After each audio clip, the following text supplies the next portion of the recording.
we try not to use live weapons in Aikido since we are pursuing the philosophical approach, and we are also trying to work with a higher level, and we're trying to look at things in a much more safety-based fashion because, well, frankly, we want everybody to come back and be able to practice tomorrow.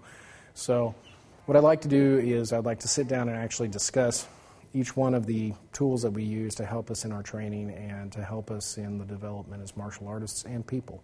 So the first is the Jo. Fairly standard. It's used as a water stick. It's been used as a water stick.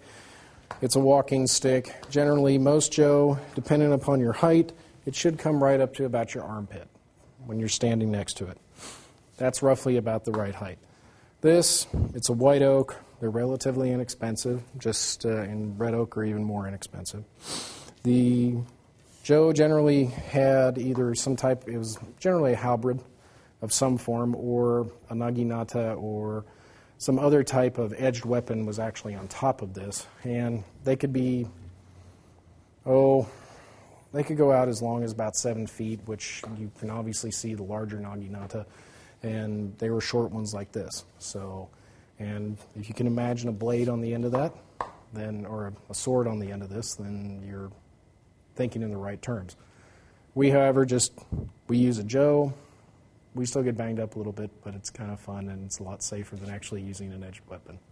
So, but no real weapons if we can afford it, because we do want to keep everybody safe. So, anyway, basic Jo. Nothing complex. You can even use a dowel rod. Just make sure it comes up to about your armpit, regardless of how tall you are.